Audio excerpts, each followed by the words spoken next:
জনাব রেজাওয়ান আহমদ তৌফিক 165 কিশোরগঞ্জ 4। আপনি বলবেন 5 মিনিট। ধন্যবাদ। মাননীয় স্পিকার, আপনাকে ধন্যবাদ।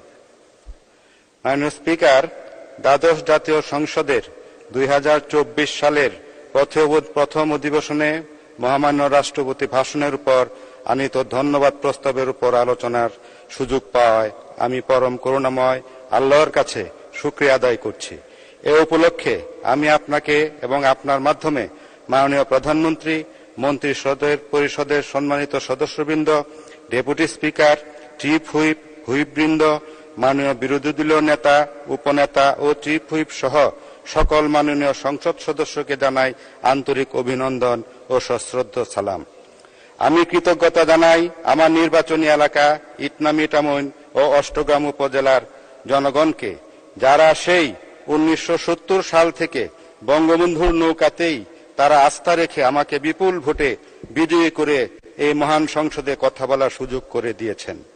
বক্তব্যের শুরুতেই আমি গভীর শ্রদ্ধা ও কৃতজ্ঞতার সঙ্গে স্মরণ করছি সর্বকালের সর্বশ্রেষ্ঠ বাঙালি, স্বাধীন বাংলাদেশের মহান স্থপতি, জাতির পিতা বঙ্গবন্ধু শেখ মুজিবুর রহমানকে এবং 15ই আগস্টের কালরাত্রিতে শাহাদত বরণকারী বঙ্গমাতা শেখ ফজিলাতুন্নেসা মুজিব সহ পরিবারের সকল সদস্যকে।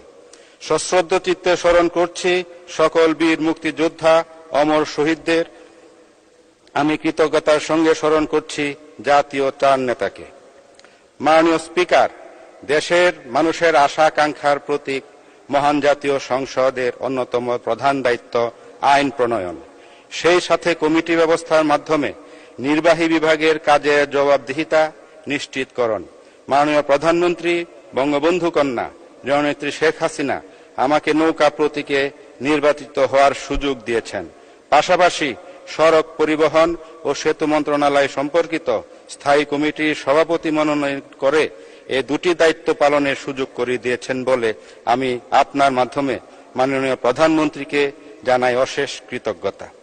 মাননীয় স্পিকার, গণপ্রজাতন্ত্রী বাংলাদেশের মহামান্য রাষ্ট্রপতি দ্বাদশ জাতীয় সংসদের প্রথম অধিবেশনে উপস্থিত হয়ে যে ভাষণ প্রদান করেছেন তার জন্য আমি তাকে জানাই অশেষ ধন্যবাদ ও কৃতজ্ঞতা। মহামান্য রাষ্ট্রপতি তার ভাষণে দেশের রাজনীতি, অর্থনীতি সহ আন্তর্জাতিক সাফল্য, চ্যালেঞ্জ ও সম্ভাবনাগুলো বিস্তারিত তুলে ধরে তার মূল্যবান মতামত ও দিক নির্দেশনা প্রদান করেছেন। মহামান্য রাষ্ট্রপতির ভাষণের উপর মাননীয় চিফ হুইপ যে ধন্যবাদ প্রস্তাব এনেছেন আমি তার পূর্ণ সমর্থন জ্ঞাপন করছি। মাননীয় স্পিকার, বঙ্গবন্ধু কন্যা জননেত্রী শেখ হাসিনার সরকার ভিশন 2021 বাস্তবায়ন শেষে ভিশন 2041 গ্রহণ করেছেন, যা বাংলাদেশকে 2031 সালের মধ্যে চরম দারিদ্র্য দূর করে উচ্চ মধ্যম আয়ের দেশ এবং 2041 সালের মধ্যে উন্নত, সমৃদ্ধ, স্মার্ট বাংলাদেশে রূপান্তরিত করবে ইনশাল্লাহ। মাননীয় স্পিকার, এক সময়ে বাংলাদেশের অন্যতম অনুন্নত ও পশ্চাৎপদ এলাকা ভাটি বাংলার সন্তান আমি। জননেত্রী শেখ হাসিনার 15 বছরের ধারাবাহিক উন্নয়নের ফলে সারা দেশের ন্যায় ভাটি বাংলার অন্যতম প্রধান অংশ আমার নির্বাচনী এলাকা কিশোরগঞ্জের ইটনা মিঠামইন অষ্টগ্রামের চেহারা আজ ভিন্ন। রাস্তাঘাট, সড়ক ও নৌ যোগাযোগ, কর্মসংস্থান, নিরাপত্তা, শিল্প, শিক্ষা বিস্তারের নতুন দ্বার উন্মোচিত হয়েছে আজ এখানে। মাননীয় স্পিকার, আমি আপনার মাধ্যমে মাননীয় সংসদগণকে আমন্ত্রণ জানাই, আসুন আমার রূপান্তরিত ভাটি বাংলা দেখে যান। সদিচ্ছা, সঠিক পরিকল্পনা এবং দেশপ্রেম থাকলে পরিবর্তন সম্ভব, তা যতই কঠিন হোক। মাননীয় স্পিকার, বিশ্বব্যাপী অর্থনৈতিক মন্দার প্রেক্ষিতে দেশের অর্থনৈতিক নানা চ্যালেঞ্জ সত্ত্বেও মাননীয় প্রধানমন্ত্রী সদয় হয়ে হাওরবাসীকে একটি উড়াল সড়ক উপহার দিয়েছেন, যা কিশোরগঞ্জ জেলা শহরের সাথে ভাটি বাংলার যোগাযোগকে আরো সহজ করে তুলবে। সেজন্য মাননীয় প্রধানমন্ত্রীকে জানাই সকৃতজ্ঞ ধন্যবাদ। আমার এলাকার শিক্ষিত ও স্বল্প শিক্ষিত যুবক ও যুব মহিলাদের কর্মসংস্থানের জন্য সরকারি ও বেসরকারি পর্যায়ে শিল্প প্রতিষ্ঠান গড়ে তোলার উদ্যোগ গ্রহণের জন্য আমি সরকারের প্রতি অনুরোধ রাখছি। মাননীয় স্পিকার, অপার সৌন্দর্যের লীলাভূমি আমার ভাটি বাংলার পর্যটন শিল্পের সম্ভাবনাকে কাজে লাগিয়ে সরকারি ও বেসরকারি পর্যায়ে দেশি ও বিদেশি বিনিয়োগ বৃদ্ধি করা প্রয়োজন। আমার নির্বাচনী এলাকা ইতনামিটামনের সদস্য 2 মিনিট বলবেন, 2 মিনিট।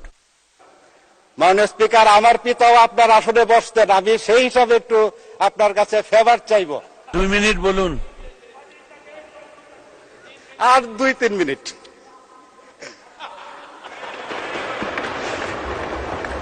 বলতে থাকুন, বলতে ধন্যবাদ থাকুন। মাননীয় স্পিকার।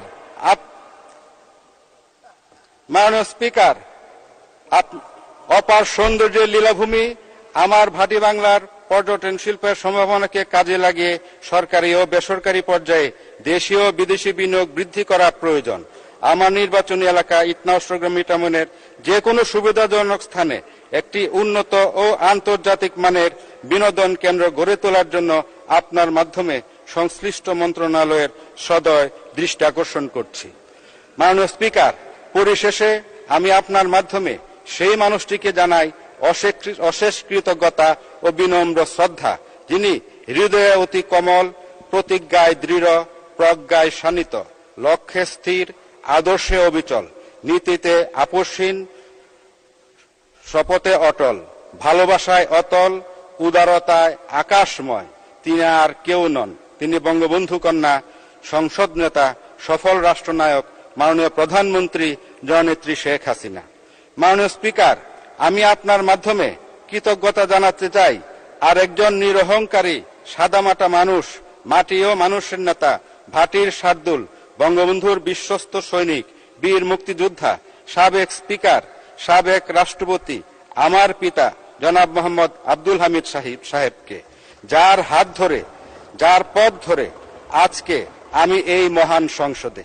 মাননীয় স্পিকার, পরিশেষে আমি আপনার প্রতি আপনার শ্রদ্ধা ও কৃতজ্ঞতা জানিয়ে আমার বক্তব্য শেষ করছি। মাননীয় স্পিকার, আপনাকে আন্তরিক ধন্যবাদ।